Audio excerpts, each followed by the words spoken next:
우리 다시 한번 마음을 다짐하겠습니다. 주여 말씀하옵소서. 말씀대로 직행하는 우리 모두가 되기를 축복합니다. 만물에는 다 목적이 있습니다. 모든 것은 목적에 맞게 쓰이고 행동할 때 아름답습니다. 목적에서 벗어나면 그것이 실패고 타락입니다.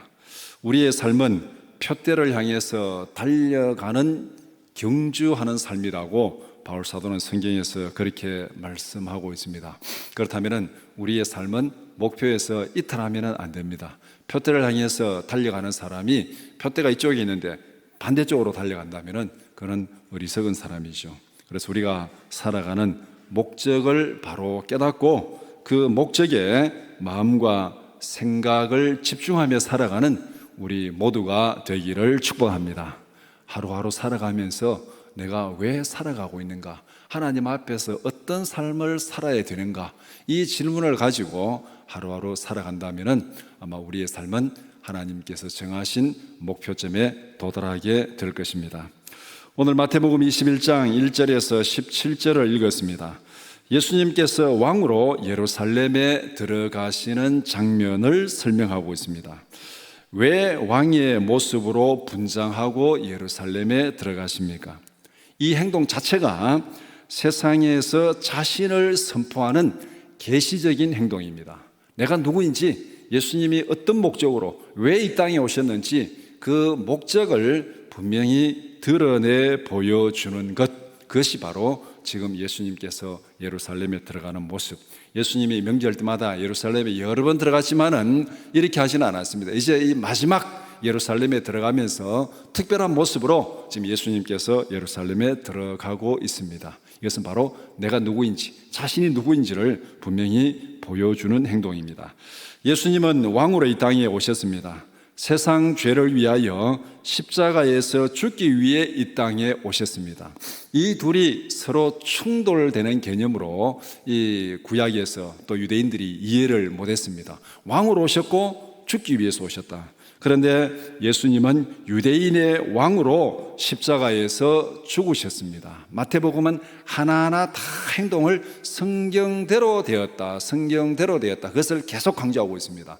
예수님이 탄생하는 그 시점부터 사건 하나하나가 다 성경대로 되었다, 그렇게 말하고 있는데 예수님의 죽으심도 유대인의 왕으로 십자가에서 죽으셨습니다. 마태복음 27장 35절에서 37절 말씀 우리 함께 보겠습니다. 그들이 예수를 십자가에 못 박은 후에 그 옷을 제비 뽑아 나누고 거기 앉아 지키더라. 그 머리 위에 이는 유대인의 왕 예수라 쓴 죄패를 붙였더라. 십자가에서 죽으시고 십자가에서 죽은 다음에 부활하시고 승천하심으로 메시아로 등극하셨습니다. 이것이 바로 유대인의 왕으로 오신 예수님, 유대인의 왕으로 메시아로 오셨는데 그 메시아가 십자가에서 죽으시고, 여기까지는 도무지 이해가 되지 않습니다. 왜 왕이 이렇게 비참하게 죄인의 모습으로 죽어야 되는지. 그런데 그 왕이 부활하시고 승천하심으로 이분이 정말 메시아구나, 모든 열방 가운데 메시아임을 드러낸 사건입니다. 예수님은 지금 이 목표를 향해서 예루살렘에 들어가십니다. 이제 메시아로 즉위하는 마지막 여정을 시작합니다. 예루살렘에 들어가서 고난당하고 십자가에 죽으시고 무덤에 장사 지내고 부활하고 승천하시는 이 모든 이 메시아로서 즉위 과정, 그 첫 단계를 지금 시작하는 것이 오늘 본문에 있는 말씀. 그래서 오늘 이 본문부터 시작해가지고 예수님의 그 부활까지 마지막 한 주간의 그 사건을 기록하고 있습니다. 마태복음 21장 1절에서 17절을 두 부분으로 나눠서 함께 살펴보고자 합니다. 첫 번째는 예루살렘 입성 1절에서 11절, 두 번째는 성전을 청결하게 하심 12절에서 17절 말씀입니다. 첫 번째는 예루살렘에 들어가시는 모습입니다. 예수님은 두 제자에게 어떤 심부름을 시켰습니까? 앞에 1절에서 5절을 보면은 맞은편 마을로 가서 나귀와 나귀 새끼를 풀어서 오너라. 누가 물으면은 주께서 쓰시겠다 하라. 그러면은 나귀 주인이 즉시 보낼 것이다. 이렇게 심부름을 시켰습니다. 그러니까 나귀와 나귀 새끼를 풀어오느라. 근데 지금 심부름꾼은 가면 되는 거예요. 근데 풀어오는데 주인이 너 왜 푸느냐? 그러면은 주가 쓰시기에 달아. 그러면은 보내줄 거다. 그렇게 하면서 지금 제자들은 심부름을 갑니다. 예수님께서 왜 나귀를 풀어오라고 하셨습니까? 지금 예루살렘에 들어가는데 왜 나귀를 풀어오라 했을까? 그 이유를 오늘 본문 4절 5절에서 말씀합니다. 선지자를 통하여 예언하신 말씀을 이루기 위해서 예수님은 자신의 행동 하나하나를 하나님의 말씀에 비추어서 말씀이 뭐라고 예언했는지 그 말씀을 이루어가는 과정입니다. 그래서 지금 나귀를 풀어서 준비하라는 것도 지금 선지자의 그 예언을 이루기 위한 준비 과정입니다. 그러면서 오늘 이 본문에 스가랴 9장 9절을 인용하고 있는데 우리 스가랴 9장 9절 함께 보겠습니다. 시온에 따라 크게 기뻐할지어다. 예루살렘에 따라 즐거이 부를지어다. 보라, 내 왕이 내게 임하시나니 그는 공의로우시며 구원을 베푸시며 겸손하여 나귀를 타시나니 나귀의 작은 곳 곧 나귀 새끼니라. 예수님은 스가랴 선지자가 예언한 그 왕으로 오셨음을 보여줍니다. 말을 탄 정복자로 오신 것이 아닙니다. 왕이 보통 전쟁에서 승리하고 이 개선장군으로 들어갈 때는 말을 타고 들어갑니다. 승리의 왕, 정복자의 왕으로 들어가는데 예수님은 말을 탄 것이 아니라 나귀를 타고 지금 예루살렘에 들어갑니다. 이 스가랴에서 말하고 있는 대로 평화의 왕으로 오셨다. 전쟁에서 승리한 정복자의 왕이 아니라 평화의 왕으로 오셨고 의의 왕으로 오셨고 구원의 왕으로 오셨고 겸손의 왕으로 오셨다고 그렇게 말씀합니다. 예수님은 철저하게 자신의 목적에 맞게 행동하고 있습니다. 자기가 구원의 왕, 평화의 왕, 겸손의 왕으로 왔으니까 나귀를 타고 지금 그렇게 들어가고 있습니다. 그래서 성경은 예수님의 모든 삶에 대해서 성경대로 태어났고 성경대로 사역하셨고 성경대로 순종하셨고 성경대로 죽으셨다. 이렇게 말씀하고 있습니다. 처음부터 끝까지 죽기까지 성경에 순종했다. 그렇게 말씀합니다. 그러니까 예수님의 그 삶은 전체가 자신의 목적에 맞게 철저하게 거기에 순종하는 모습을 보여주고 있습니다. 우리가 살아가는 하루하루의 삶이 하나님의 뜻에 순종하는 삶이 되기를 축복합니다. 이것이 바로 우리가 표대를 향해서 달려가는 삶이고 우리의 목적에 집중하는 삶입니다. 하나님의 뜻에 순종하는 삶이 되기를 축복합니다. 예수님의 명령을 받은 제자들은 무엇을 준비하였습니까? 제자들은 예수님께서 시키는 대로 준비했습니다. 첫 번째는 나귀를 끌어왔습니다. 두 번째는 나귀에 겉옷을 얹었습니다. 예수님께서 그 나귀에 타셨습니다. 나귀의 겉옷을 얹고 예수님께서 거기에 타셨습니다. 스가랴 9장 9절의 말씀대로 그대로 다 실행했습니다. 평화의 왕으로 예루살렘에 들어갈 준비를 다 했습니다. 구원의 왕으로 오신 예수님의 즉위식을 준비했습니다. 예수님은 자신이 누구인지를 분명히 공포합니다. 자신의 행동으로 자신이 누구인지를 예루살렘에 공포합니다. 앞에서 자기가 메시아라는 것을, 구원의 왕이라는 것을, 하나님의 아들이라는 것을 여러 번 가르쳤습니다. 이제 마지막에 자신의 행동으로 이제 예루살렘에 들어가면서 내가 약속하신 메시아다, 그것을 분명히 보여주고 있습니다. 구원의 왕이 나귀를 타고 왕의 도성에 들어갑니다. 예루살렘은 왕의 도성이고 영광의 도성, 구원의 왕이 나귀를 타고 왕의 도성에 들어가는 장면, 그것이 지금 오늘 본문의 말씀입니다. 예수님께서 예루살렘에 들어가실 때 사람들의 반응은 어떠했습니까? 8절에서 11절까지 무리들의 반응을 이렇게 설명합니다. 첫 번째, 무리들이 모여들었습니다. 지금은 유월절을 앞두고 지금 전체 전국 각지에서 또 이 지중해 연안에 전체에 흩어졌던 유대인들이 예루살렘에 모이는 때입니다. 유월절에 예루살렘에 모인 무리들이 예수님의 소문을 듣고 예수님 주위에 지금 모여들었습니다. 두 번째는 그들의 겉옷을 길에 펴니다. 제자들이 겉옷을 나귀 위에 얹고 예수님이 거기에 탔고 지금 무리들은 겉옷을 벗어서 길에 펴니다. 이것은 뭐냐면은 왕에게 복종을 상징하는 행동입니다. 옷을 벗어서 왕이 가는 길에 펴주는 것은 왕에게 절대적인 복종을 상징하는 행동입니다. 예수님을 왕으로 인정하고 존경심을 표현하는 것. 거기에 모인 모든 무리들이 예수님께서 유대인의 왕으로 오신 것을 인정하고 그렇게 행동으로 지금 순종과 공경을 표현하고 있습니다.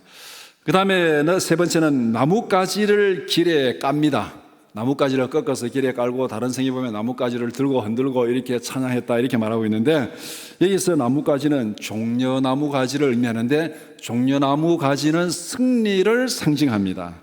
그래서 오늘 이 본문이 시간적으로 이때가 이제 안식 후 첫날 예수님께서 베다니에서 안식일을 지키고 안식일 지난 그 다음 첫날에 이제 예루살렘에 지금 들어가시는 거예요. 안식 후 첫날 예루살렘에 들어가는데 사람들이 종려나무 가지를 앞에 깔고 종려나무 가지를 들고 그렇게 이 승리의 왕을 찬양하는 그런 모습입니다. 그래서 오늘 우리가 부활주일 직전 주일을 무슨 주일이라 그럽니까?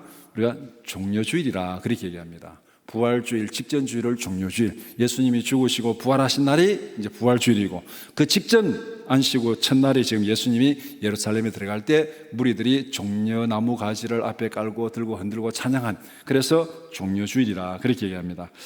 그 다음에 네 번째는 그 찬양의 내용이 호산나 다윗의 자손이여 이렇게 찬양하고 있습니다. 그래서 호산나는 우리를 구원하소서, 우리를 구원하소서. 누가? 다윗의 자손이여. 다윗의 자손이여 우리를 구원하소서 이렇게 찬양하는 거. 호산나와 다윗의 자손이 합쳐지면은 이것이 메시아입니다. 구약에서 약속하신 메시아, 이새의 뿌리에서 한 왕이 나서 그가 우리를 구원한다. 호산나 다윗의 자손이여, 다윗의 자손이여 우리를 구원하소서. 이게 바로 하나님께서 약속하신 메시아를 의미하고 있습니다. 무리들은 예수님을 메시아로 믿고 찬양하고 있습니다. 그 다음에 다섯 번째, 예루살렘에 큰 소동이 벌어졌습니다. 예수님이 탄생할 때도 예루살렘에 소동이 벌어졌습니다. 마태복음 2장 3절 말씀 같이 보겠습니다. 헤로드 왕과 온 예루살렘이 듣고 소동한지라. 이 앞에 문맥에 보면은 동방에서 박사들이 와서 지금 여기에 유대인의 왕이 태어났는데 그거 어디 있냐? 유대인의 왕이 태어났는데 어디 있느냐? 이렇게 물은 거예요. 물으니까 지금 이 헤롯과 온 예루살렘이 듣고 소동했습니다. 유대인의 왕이 태어났다니까 예루살렘이 소동하고 있는 거예요. 지금 어떤 상황입니까? 유대인의 왕이 예루살렘에 들어갑니다. 그러니까 예루살렘이 소동을 벌이고 있습니다. 왕의 도시 예루살렘이 왕이 오시는데 소동을 벌이고 있는 이유가 무엇입니까? 왕의 도시 예루살렘이 왕이 온다면 기쁨으로 환영하고 영접해야 되지 않습니까? 그런데 왕의 도시에 왕이 오는데 지금 소동을 벌이고 있는 거예요. 이거는 다른 말로 말하면 왕을 맞이할 준비가 되어 있지 않다. 왕을 맞이할 준비가 되어 있지 않다. 왕을 거부한다는 겁니다. 왕에게 대적한다는 것입니다. 이것은 다른 말로 말하면 심판의 대상이라는 겁니다. 왕의 도시 예루살렘이 심판의 대상이다. 왕이 오는데 그 왕을 영접하지 못하고 환영하지 못하면, 그 왕을 배척하고 거역하면 어떻게 되겠습니까? 왕이 오면 그 모든 걸 다 심판한다. 그래서 앞에 예수님께서 여러 비유를 들면서 왕이 이렇게 종들에게 맡기고 떠났는데 종도 죽이고 아들 죽이고 나중에 와서 어떻게 하느냐, 다 그들을 다 심판하지 않겠느냐, 이런 비유를 들어서 설명한 것처럼 왕의 도시에 왕이 들어오는데 그들이 소동을 벌인다는 것은 그들이 왕을 맞이할 준비가 되지 않았고 왕에게 순종하지 않았고 왕에게 거역했기 때문에 결국은 그들이 심판의 대상이 될 수밖에 없습니다. 이것이 지금 예루살렘에 예수님이 들어갈 때 예루살렘의 소동이 벌어진 이유입니다. 두 번째는 성전을 청결하게 하십니다. 예수님은 성전에 들어가셔서 어떤 일을 하셨습니까? 성전에 들어가셔서 예수님께서 하신 일은 두 가지입니다. 첫 번째는 성전에 심판을 선포하셨습니다. 성전에서 장사하는 사람들을 다 내어 쫓았습니다. 거기 보면은 돈 바꾸는 사람들도 있었고 그 다음에 매매하는 사람들도 있었습니다. 성전에서 돈 바꾸는 사람들이 왜 있느냐? 지금 그때 당시에 이 지중해 연안에 유대인들이 각 나라에 다 흩어져 있습니다. 사도행전에 보면 오순절에 지금 성령 임할 때 천하 각국에서 흩어진 자들이 모였다 그렇게 말하고 있는 것처럼 이 지중해 연안에 여러 나라에 흩어져 있던 이 디아스포라 유대인들이 지금 예루살렘에 모였습니다. 그러면 그들이 와서 성전세를 내야 되는데 성전에서 쓰는 화폐로 돈을 바꾸어서 성전세를 내는 거예요. 오늘 우리가 말하면 외국 여행 갈 때 공항에서 환전하는 것과 똑같다 그렇게 생각하면 됩니다. 그러니까 환전하기 위해서 거기에 돈 바꾸는 자들이 있었습니다. 그 다음에 매매하는 자들, 멀리서 왔으니까 이제 이 제물로 드릴 짐승을 사가지고 이렇게 또 제물로 드려야 되기 때문에 또 거기에 동물을 파는 사람들도 있었습니다.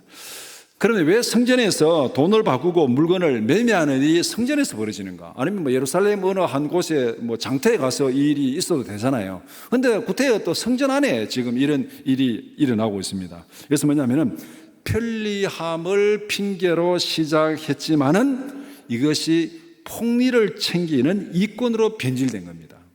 대제사장들이 이것을 딱 가지고 지금 우리가 무슨 관광지에 가면은 뭐 어떤 거기에 막 바가지 요금 씌우는 뭐 그런 거 생각하면은 어느 정도의 그림이 그려집니다.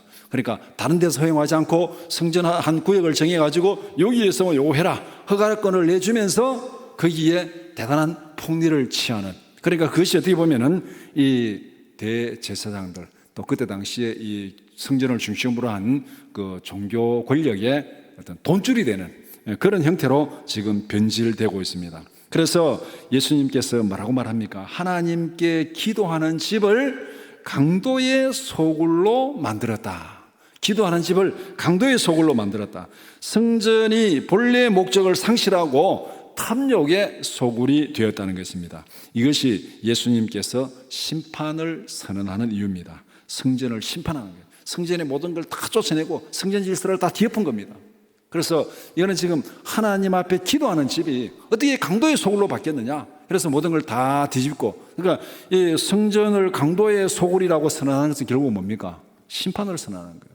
죄악이 거기에 가득 차 있기 때문에 어떻게 하나님의 거룩한 성전에 죄악이 거기에 있을 수 있냐? 그걸 다 쫓아내는 거, 바로 성전을 심판하는 그 내용입니다. 그 다음에 두 번째는 성전의 본래 기능을 회복시켰습니다. 14절에 보면은 맹인과 저는 자들을 고쳐주셨습니다. 이 장애를 가진 사람들은 성전에 들어가는 데 제한이 있습니다. 성전에 보면은 밖에 있고 들어가면 이제 이방인의 마당이 있고, 그다음에 뭐 그 성전들이 있고, 그다음에 성소가 있고 지성소가, 이 성전마다 구분이 있는데 이 장애를 가진 사람들은 이 성전 바깥들까지밖에 못 들어가는 굉장히 제한이 되어 있습니다. 그런데 예수님께서 이들을 고쳐 주심으로 이들은 이제 온전한 사람이 되어서 하나님께 마음껏 나아갈 수 있는 그런 상태로 만들어 주시는 것입니다. 그러니까 성전은 어떤 곳입니까? 하나님께 나가 기도하는 곳이에요. 하나님께 나가는데 장애를 가진 사람들, 뭔가 제약이 있는 사람들, 그것을 다 허물어뜨려 가지고 하나님께 나가게 만들어 주는 것, 이것이 성전의 본래 기능이잖아요. 근데 예수님께서 나중에 십자가에 죽으심으로써 성소와 지성소의 그 경계까지도 허물어 버렸습니다. 성전의 휘장이 갈라져 가지고 이제는 누구든지 지성소에 다 들어갈 수 있도록 그렇게 만들어 주신 것.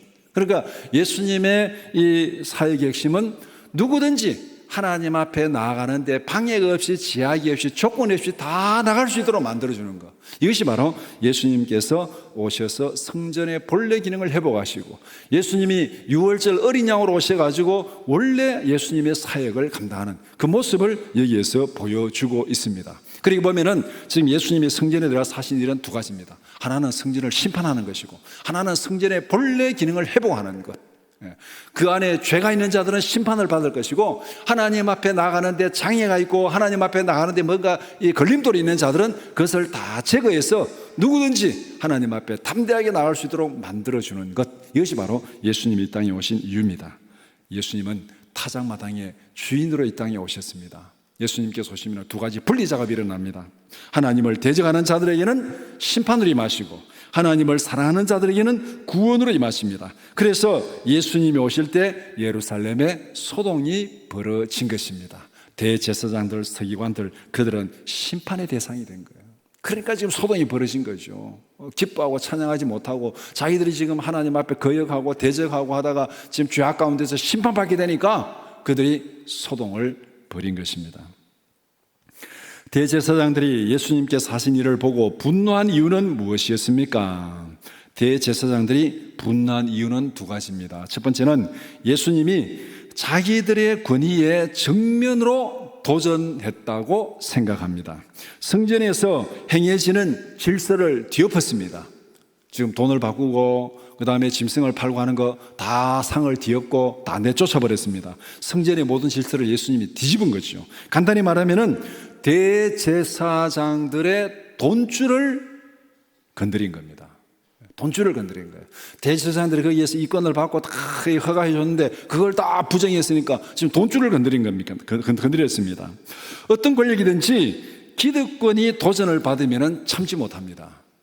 누구든지 그 사람의 돈줄을 건드리면 참지 않습니다. 그래서 대제사장들은 예수님의 행동을 용인할 수가 없습니다.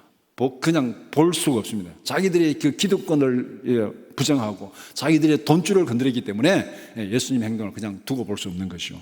그 다음에 두 번째는 예수님의 존재 자체가 그들에게는 위협이 되었습니다. 이 성전에서 이게 성전 질서를 부정하는 것뿐만 아니라 예수님의 존재 자체가 그들의 위협이 된 거죠. 성전에 행하신 심판과 회복을 통해서 메시아됨의 권위를 분명히 보여주셨습니다. 그리고 어린아이들이 뭐라고 지금 찬양하고 있습니까? 호산나 다윗의 자손이여 라고 찬양하고 있습니다. 어린아이들의 찬양은 예루살렘의 여론을 있는 그대로 보여줍니다. 우리가 흔히 그렇게 그런 얘기를 많이 하잖아. 아이들이 뭐라고 말하느냐, 그것이 그 민심을 잘 반영하는 것이다. 옛날에는 그랬습니다. 요사이는 별로 그렇지 않은 것 같아요. 요사이는 애나 어른이나 다 휴대폰 가지고 다 정보에 접속이 되고 있으니까 애나 어른이나 다 똑같고 애들이 더 뉴스에 더 이렇게 많은데, 예전에는 이 통신이 발달하기 전에 동네 애들이 뭐라고 말하느냐 따라서 그게 그 시대의 이 민심을 대변하는 유행이 되었습니다.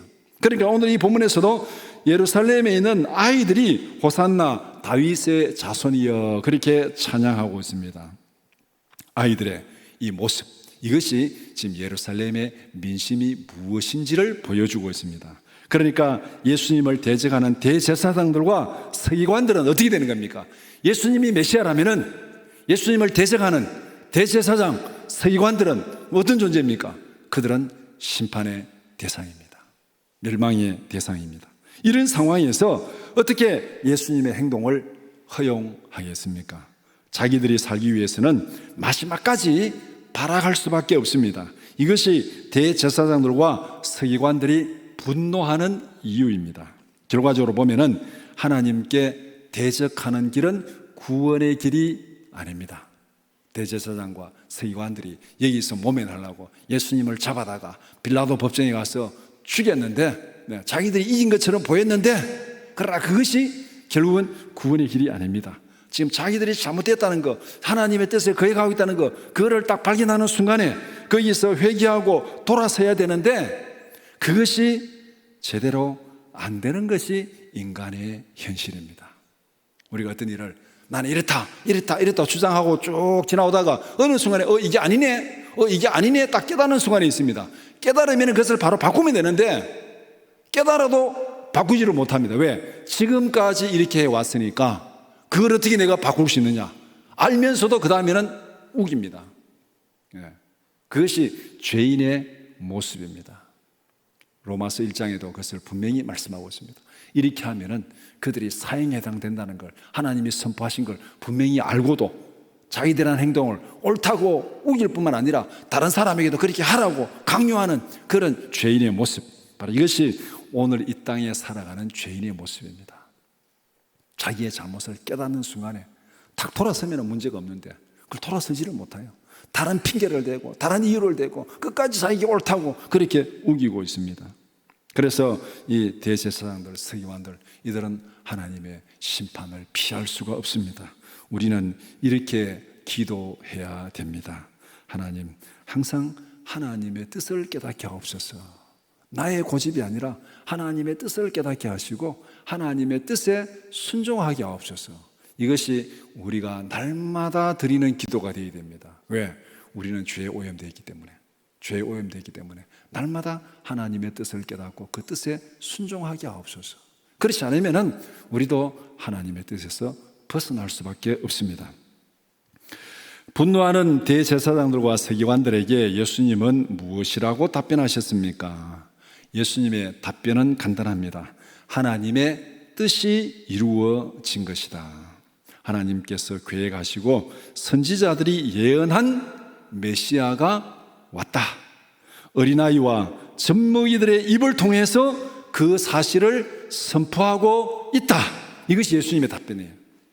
하나님의 뜻이 이루어졌다. 하나님께서 계획하시고 선지자들이 예언한 메시아가 왔다. 그 사실을 누가 선포하느냐? 어린아이들과 젖먹이들의 입을 통해서 그 사실을 선포하고 있다. 이것이 예루살렘에서 일어난 사건이고 지금 너희들이 보고 있는 사건이다. 그렇게 예수님이 답변하십니다. 그러면서 시편 8편의 말씀을 인용합니다. 시편 8편 1절 2절 말씀 우리 함께 보시겠습니다. 여호와 우리 주여, 주의 이름이 온 땅에 어찌 그리 아름다운지요. 주의 영광이 하늘을 덮었나이다. 주의 대적으로 말미암아 어린아이들과 젖먹이들의 입으로 권능을 세우시며 이는 원수들과 보복자들을 잠잠하게 하려 하심이니이다.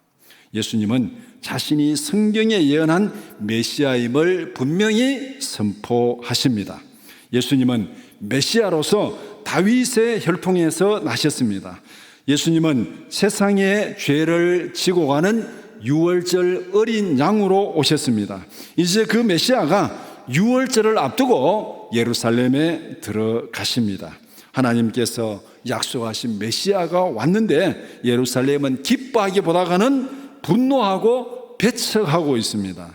하나님의 뜻에 대적하는 자들은 심판을 피할 수 없다. 이것이 오늘 본문이 우리에게 보여주는 사건입니다. 말씀을 정리해 봅시다. 예수님은 하나님이 약속하신 메시아로 구원의 왕으로 예루살렘에 들어오셨습니다. 거기에는 두 종류의 사람들이 있습니다. 첫 번째는 예수님을 메시아로 영접하고 찬양하는 사람들이 있었습니다. 두 번째는 예수님을 대적하고 분노하는 사람들이 있었습니다. 그러면 어떻게 되겠습니까? 메시아가 오시면 두 가지 현상이 나타납니다. 영접하는 자들은 구원을 받고 영원한 영광에 들어갑니다. 대적하는 자들은 심판을 받고 영원히 멸망당합니다. 예수님이 오실 때 예루살렘에도 이 두 가지 현상이 나타났습니다. 성전이 심판을 받고 그 다음에 이 장애인들이 구원을 받고 하나님 앞에 담대히 나갈 수 있는 길이 열린 이 사건이 예루살렘에서도 그대로 일어났습니다. 지금 예수님이 다시 오면은 우리는 어느 쪽에 속하겠습니까? 이게 우리에게 던져진 질문입니다. 예수님이 예루살렘에 들어간 거 그냥 지나갔습니다. 그거는 지나갔어요. 지금 우리 앞에 놓인 건 뭡니까? 예수님이 다시 오시는 거. 예수님의 재림이 눈앞에 있습니다. 예수님이 재림하시든지 아니면 내가 이 땅을 떠나서 예수님 앞에 서든지 둘 중에 하나예요. 어느 것이 더 빨리 올지는 몰라요. 지금 우리의 삶에 예수님 앞에 설 일이 남았습니다. 이제 예수님이 우리에게 딱 오시면은 우리에게는 어떤 일이 벌어지겠는가? 여러분은 어느 쪽에 속하겠습니까? 예수님의 재림을 기뻐하며 영접할 준비가 되어 있습니까? 아니면은 예수님의 재림에 당황하고 분노하고 도망치겠습니까? 그것은 지금까지 살아온 나의 삶이 우리의 삶의 열매가 결정합니다. 내가 지금까지 어떤 삶을 살아왔는가? 거기에 따라서 예수님이 재림하실 때 기쁨으로 영접할 수도 있고 내가 어떤 삶을 살아왔냐에 따라서 예수님이 재림하실 때 분노하고 도망칠 수도 있습니다. 성전을 기도하는 집으로 만든 사람은 구원을 받을 것입니다. 왜? 성전의 원래 목적에 맞게, 이 말은 성전을 기도한 집으로 만들었다는 것은 하나님의 뜻에 맞게 사는 사람, 하나님의 뜻에 맞게 사는 사람, 원래 목적에 맞게 사는 사람은 구원을 받을 것이고, 성전을 강도의 소굴로 만든 사람들은 심판을 피할 수가 없습니다. 이런 사람은 어떤 사람입니까? 하나님의 뜻에 거역하고 불순종하고 대적한 사람들이에요. 그 사람들이 성전을 강도의 소굴로 만든 사람입니다. 그런 사람들은 심판을 받을 수밖에 없습니다. 성전을 더럽힌 자는 심판을 받는다고 성경이 분명히 선포하셨습니다. 고린도전서 3장 16절 17절 말씀 같이 보겠습니다. 너희는 너희가 하나님의 성전인 것과 하나님의 성령이 너희 안에 계시는 것을 알지 못하느냐? 누구든지 하나님의 성전을 더럽히면 하나님이 그 사람을 멸하시리라. 하나님의 성전은 거룩하니 너희도 그러하니라. 자, 이 말씀 잘 보시기 바랍니다. 누구든지 하나님의 성전을 더럽히면 하나님이 그 사람을 어떻게 한다고요? 멸하신다. 멸하신다. 그럼 우리에게 하나님의 성전은 무엇입니까? 앞에 15절에 너희가 하나님의 성전인 것과 하나님의 성령이 너희 안에 계시는 것을 알지 못하느냐? 하나님의 성전을 더럽히면 하나님이 그 사람을 멸하십니다. 하나님의 성전은 우리의 몸과 우리의 마음이 하나님의 성전입니다. 성령이 거하시는 성전입니다. 자, 그러면 어떻게 되겠습니까? 예수님이 예루살렘에 들어가실 때 예루살렘이 소동한 것처럼 우리에게도 심각한 질문이 던져져 있습니다. 성전을 강도의 소굴로 만들면 심판을 면할 수 없습니다. 그 성전은 예루살렘 성전이 아니에요. 지금 우리가 살아가는 우리의 몸과 마음이 성령이 거하시는 성전입니다. 우리의 마음은 거룩한 성전이 되어 있습니까? 여러분 각자의 성전은 어떤 상태입니까? 성령이 거하시는 성령의 전입니까? 아니면 세상의 탐욕에 물든 강도의 소굴입니까? 우리의 몸과 마음을 성령이 거하시는 거룩한 성전으로 만들고 가꾸어서 예수님께서 다시 오실 때 기쁨으로 영접하는 우리 모두가 되기를 주님의 이름으로 축원합니다.